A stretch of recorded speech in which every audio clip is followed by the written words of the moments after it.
In the first soft light of dawn, a pale mist hugs the moss-covered stones of the castle walls. Birds stir sleepily in the ivy, their chirps muffled by the morning fog. Beneath a low archway, an elderly gardener steps into the dew-laced courtyard, his robes heavy with the scent of lavender and old wool. He moves slowly, reverently, like one who knows the breath of every leaf and the hush of every stone.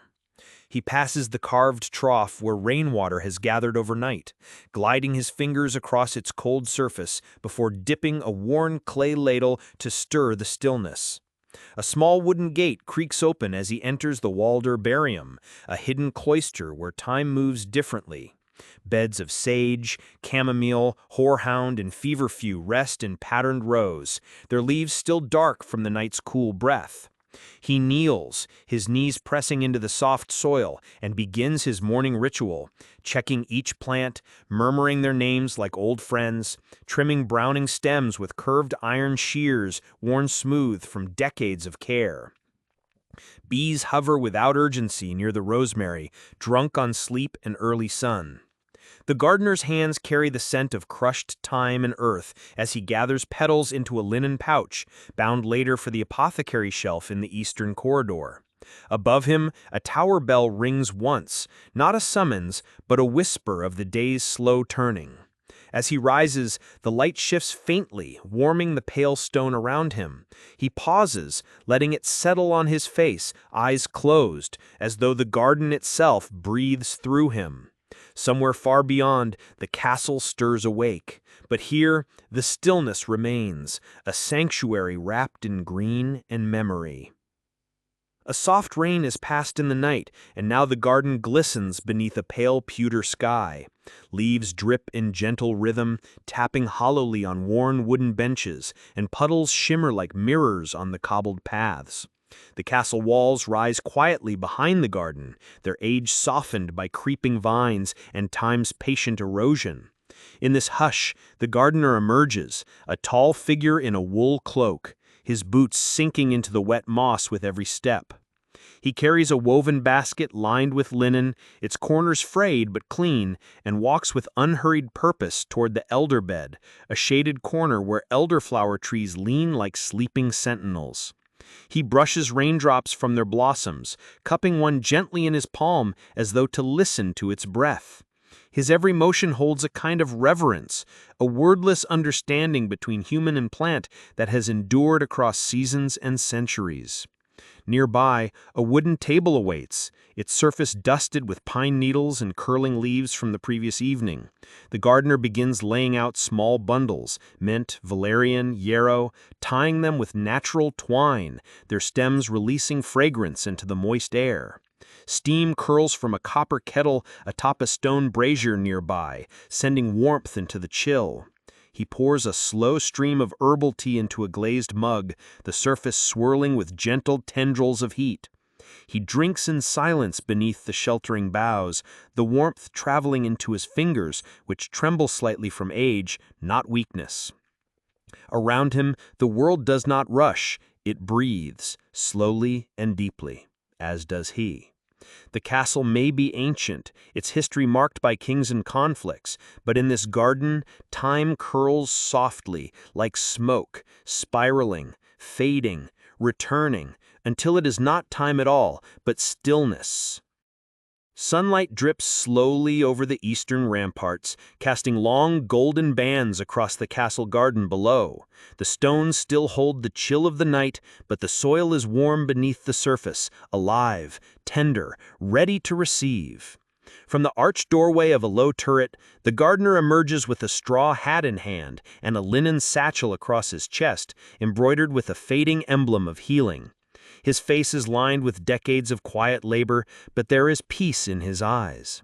He walks first to the lemon balm, brushing his fingers gently through its leaves to awaken their scent. The fragrance rises like memory, bright, ancient, calming. Birds stir in the hedgerows, wings flitting against the morning breeze. Bees move sleepily between blossoms, as though time itself has slowed for their passage. In a shaded alcove lies the remedy bench, an oaken slab stained with centuries of tinctures, salves, and oils. Upon it rest small clay jars sealed with wax, marked in looping script, with names like Soothing Balm and Night Draught. The gardener uncorks one carefully, and the scent of chamomile and honey unfurls into the air, soft and full. He prepares today's blend beside a bed of angelica, snipping stems and dropping them into a brass mortar, the sound of pestle against stone as steady as a heartbeat.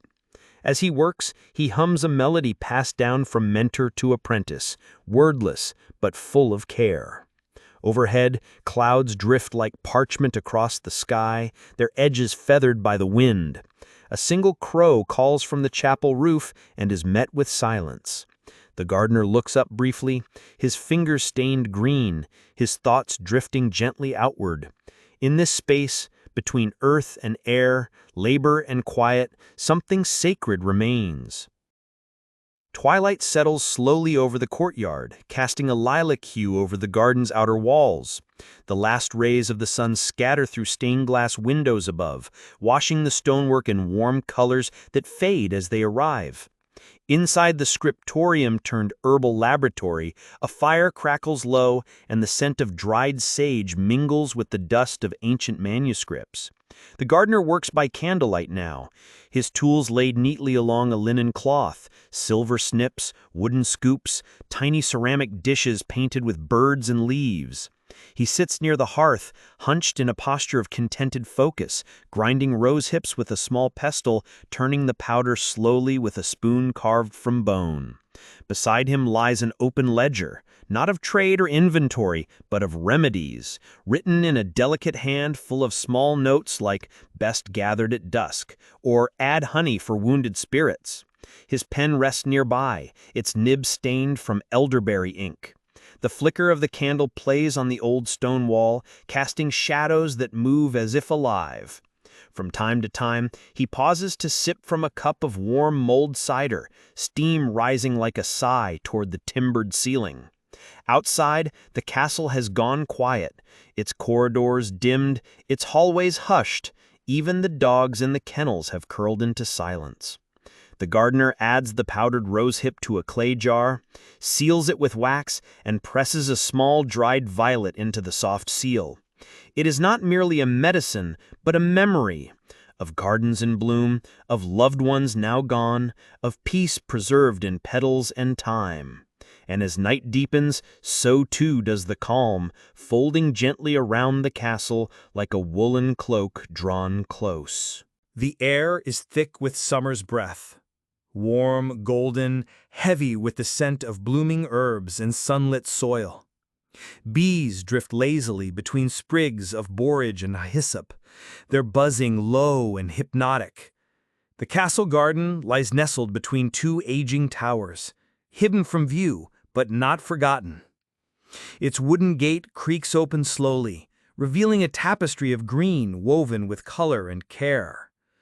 The gardener walks barefoot this day, the earth soft beneath his feet, sun-warmed and forgiving. His tunic is loose and faded, tied at the waist with twine. And in his hand he carries a clay bowl filled with rose petals and marigold heads, their colors softened with age and sun. He kneels beside the comfrey, his fingers brushing soil from its roots, his breath steady and rhythmic like an old lullaby.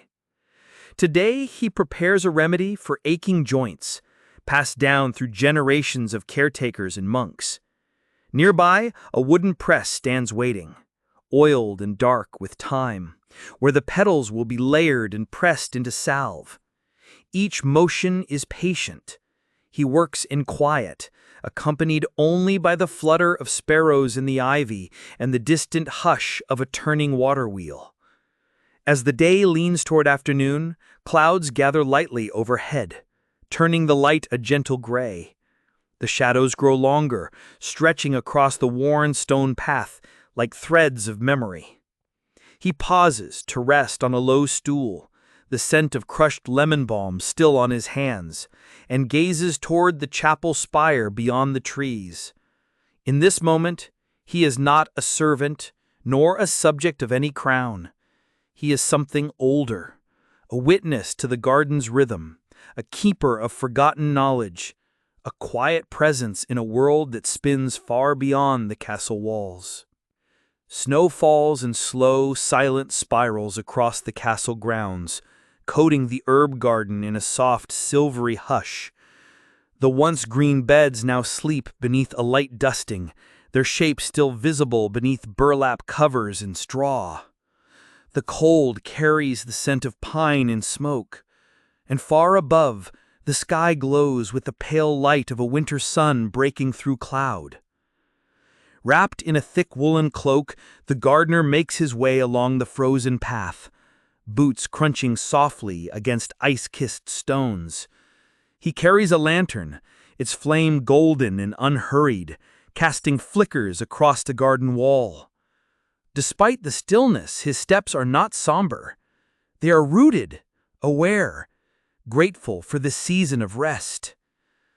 He pauses before a wooden door at the edge of the plot, the old curing room, where dried herbs line shelves like sleeping relics. Inside, it is warm and quiet.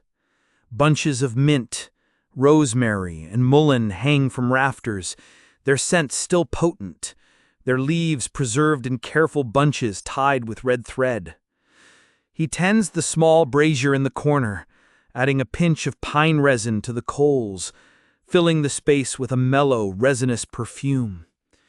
With slow hands, he selects jars to blend a winter remedy, something for coughs, perhaps, or to ease dreams.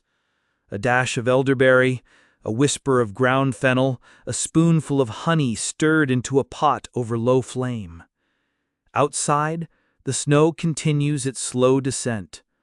Inside, time folds inward, and the gardener hums a tune his mother once sang beside a different hearth, long ago. And in this quiet, something ancient lingers, the deep peace of tending, even in sleep.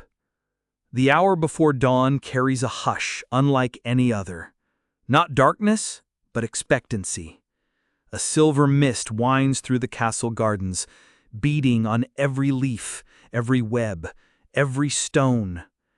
In the shelter of a rose-covered alcove, the gardener stands still, wrapped in the heavy cloak he keeps folded beside the hearth. In his hand is a tiny waxed parchment, bearing a request from the castle physician, a remedy for restlessness. He knows just what to gather.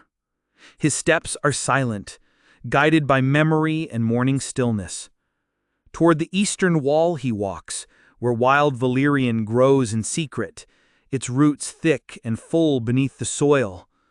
He kneels, breath visible in the cold air, and begins the gentle dig, slow, respectful, pulling each root like lifting a precious relic. The scent is earthy, strong, grounding. He adds to the pouch sprigs of lemon verbena, a handful of dried hops, and a pinch of lavender stored from summer's end. Each ingredient chosen not for potency alone, but for story, plants that once calmed the anxious hearts of soldiers, that soothed the troubled minds of queens. In the herb chamber, the fire glows low. He lays the bundle upon a slate slab, grinding, stirring, steeping, until the tincture releases its aroma, floral, bitter, warm. Into a small amber vial he pours the liquid, sealing it with wax, and then presses it gently into a velvet pouch. Beyond the narrow window, the sky begins to soften with the promise of day. He pauses, watching it bloom from gray to blue, and smiles faintly. The remedy is done. Not simply a medicine, but a gesture of care, of quiet knowing. The castle will wake soon, but the garden remains a sanctuary for one more moment, held still between breath and light.